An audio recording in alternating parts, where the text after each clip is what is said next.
Bonjour ou bonsoir à tout le monde. Ici, c'est sur la chaîne École de la vie. Nous vous remercions beaucoup.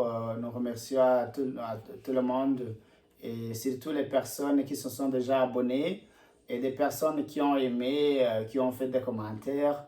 Et nous vous demandons de continuer à vous abonner, de faire des commentaires et de partager ces vidéos. Et aujourd'hui, on va nous parler d'un thème très très important, dépasser la haine pour construire la paix. Et quelle est la motivation de ce thème? Donc, moi je vous parle, je suis né dans la région de Gralac, au Burundi, précisément en province de Bujumbura, en commune Salé. Je connais pour combien de fois la haine a causé beaucoup de conflits au Burundi. La guerre qui a secoué le Burundi, qui est liée à la haine ethnique. Quand je vous parlais de cela, ça ne concerne pas seulement le Burundi, ça concerne aussi les pays voisins, le Rwanda et la République démocratique du Congo. Et moi, comme beaucoup de personnes, j'ai vécu cette situation. J'ai vécu la situation de guerre qui est basée sur la haine ethnique. Et, je vais vous donner l'exemple de ce que j'ai vécu parce que même dans cette émission, on va vous donner beaucoup de témoignages d'autres personnes qui parlent de ce qu'ils ont vécu pendant la guerre qui secoue la région de Gralac depuis très longtemps. Et moi, je suis né en 1983. J'ai vu la première guerre quand j'avais 10 ans, en 1993. Et après l'assassinat du président Melchior Ndadaye au Burundi, il y a des massacres, je dirais un génocide, qui a causé beaucoup de victimes, qui a emporté beaucoup de vies humaines au Burundi, de l'ethnie Tutsi. C'est ce que j'ai même perdu mon père. Mais, entre-temps, quand on a tué mon père, il y a aussi une maman qui a protégé mes frères, qui s'est donnée, qui s'est battue pour protéger mes frères. Oui, je vous dis une phrase. La maman a dit, avant de tuer ces anges, vous allez me tuer d'abord moi-même. Elle a refusé que les tueurs assassinent mes frères. Donc, je vous dis ce que j'ai vécu, ce que j'ai traversé. Donc, aujourd'hui, même durant cette émission, on va se concentrer sur ces personnes qui ont essayé de sauver la vie des autres pour qu'ils soient un modèle pour nous. Oui, après la guerre de 1993, il y a la guerre qui a secoué le Burundi pendant plus de, je dirais, pendant plus de 10 ans. Oui, qui a pris fin, je dirais, en 2009, même si le processus de paix, on a commencé à le mettre en œuvre en 2005, où il y a eu des élections qui ont conduit le CNDD-FDD à s'installer au pouvoir. Il y avait le FNR, par le FNR, qui a continué à lutter jusqu'en 2009. C'est ce que j'ai vu quand j'étais enfant. Mais je vous dis que même pendant la guerre, au Burundi, on a perdu beaucoup de personnes à cause de la guerre. Oui, il y a aussi, je dirais qu'il y a des braves personnes qui ont protégé les autres quand on voulait les tuer, quand on voulait les assassiner. Il y avait toujours des leaders qui aimaient l'humanité, qui aimaient la vie, qui aimaient protéger les autres. Mais toutes ces mobiles-là, c'était autour de la haine ethnique. Alors, aujourd'hui, je vais vous parler de ce thème, dépasser la haine pour construire la paix.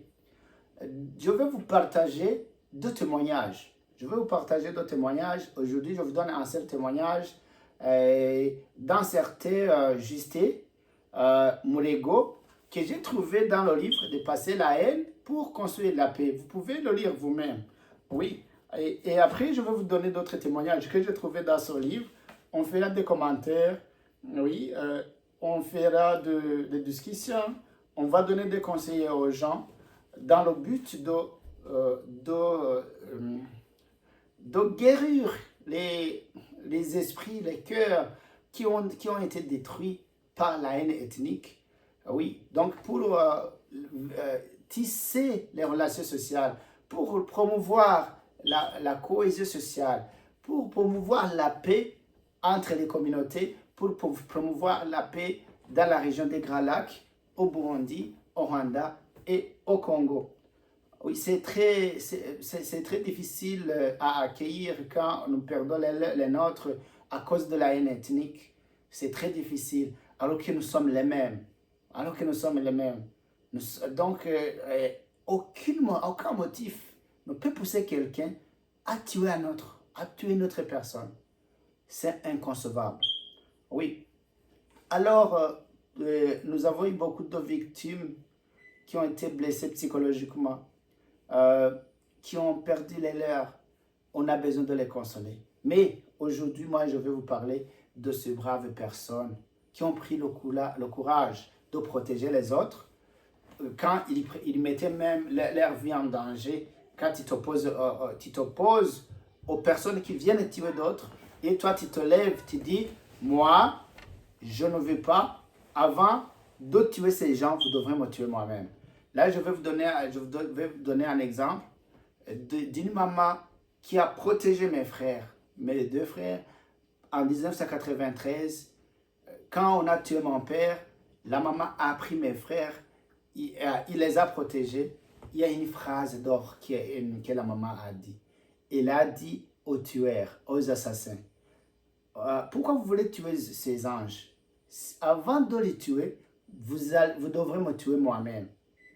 Et les tueurs ont eu peur parce que peut-être la maman était soutenue par la population de sa colline et ils ont abandonné de les tuer et donc ils ont continué leur sale besogne dans d'autres localités. Alors, ces gens ont été oubliés. Ces gens ont été oubliés. Il faut le dire à haute voix. Ils devraient être les piliers de la paix. Ils devraient être un modèle pour enterrer l'âge de guerre. Ils devraient être un modèle pour consolider la paix dans la région des Grands Lacs, pour consolider la paix au Burundi, pour consolider la paix en République démocratique du Congo, pour consolider la paix au Rwanda. Alors, je vais vous partager des témoignages que j'ai tirés du livre que je vous ai montré, Dépasser la haine pour construire la paix. Et après, on fera des commentaires, on fera des discussions, on pourra faire des échanges pour tirer des leçons. Je vous partage ces témoignages pour que tout le monde tire des leçons qui peuvent aider notre société à stabiliser nos pays. Alors, le premier témoignage que je vais vous partager aujourd'hui, c'est un témoignage de Justin Mulego. Il va nous parler des événements qu'il a vécus. Ah oui, il y aura bien sûr d'autres témoignages. Souvent, on est dans des situations embarrassantes. On n'a pas de choix. On manque quoi faire. On ne comprend pas ce qui nous arrive. Ah oui, ça laisse en nous une blessure psychologique. On ne peut pas les comprendre. On est encore des enfants. On ne sait pas pourquoi. Il est temps que tout le monde prenne conscience de cette situation pour changer les choses, pour stabiliser les esprits, pour laisser les gens vivre, pour laisser les gens penser à leur développement. Oui, sans tarder, je vais vous lire intégralement ce témoignage que vous allez dans lequel vous allez trouver vous-même une leçon morale que vous pouvez dire à vos entourages, autour duquel vous pouvez faire des échanges pour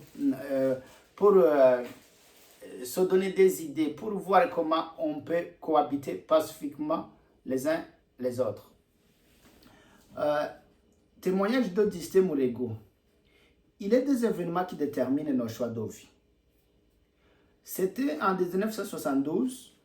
J'étais adolescent et vivais à Bukavu, ma ville natale. J'étudiais au collège Notre-Dame de la Victoire, chez les bons pères jésuites. C'était en 1972 et il faisait bon vivre au Congo. Tout à coup, à côté, au Burundi, tout explosa. l'armée et le pouvoir dominé par les Tutsis entreprirent d'éliminer physiquement et massivement les Hutus, les intellectuels surtout. Quelques jeunes Hutus parvinrent à échapper au massacre et trouvèrent refuge au Congo. Je me souviendrai toujours à Denis et à François, deux jeunes Hutus burundais que nous accueillîmes dans notre classe. Adolescents et déjà réfugiés. Je n'ai jamais pu entrer dans leur confidence. J'étais Tutsi et c'était suffisamment pour qu'ils se méfient de moi. Ils avaient échappé à la mort. Mort organisée par des gens qui me ressemblaient. Ils avaient désormais une seule priorité, survivre. En 1973, c'est au tour du Rwanda. À chacun ses boucs émissaires. Et au Rwanda, ce sont des Tutsis. Les bons pères jésuites ne pratiquent pas la discrimination. C'était tout naturellement, donc, qu'ils ont accueilli de jeunes Tutsis tout aussi traumatisés et enfermés dans leur mutisme. Mais avec eux, les rapports étaient plus chaleureux. Je pouvais même, par moments, avoir droit à de brefs récits retraçant le calvaire vécu. Normal, n'étais-je pas leur cousin d'en face? Hutu Burundi d'un côté, Tutsi Rwandais de l'autre. Tous victimes de la même barbarie et de la même discrimination pratiquée par leurs gouvernements respectifs. Comment exprimer mon empathie et ma compassion vis-à-vis des conditions Hutu burundais? Comment faire comprendre aux Tutsis rwandais, cousins d'en face, que malgré mon empathie, leur histoire n'était pas tout à fait la mienne? Je partageais leur pareille révolte, leur pareille souffrance, mais notre histoire nous appartenait à chacun. Voilà en condensé l'histoire de notre région. Va-t-elle continuer à se répéter sans cesse? Y a-t-il moyen d'arrêter la spirale? Il est en tout cas une chose que nous pouvons faire, que nous devons faire, témoigner de ce que nous avons vécu, de ce que nous savons qu'il est possible de faire, car nous l'avons fait ou avons vu les autres le faire. Témoigner d'innocence de l'ethnisme, de la discrimination et des tragédies qui en découlent. Il est des moments importants dans la vie d'un individu.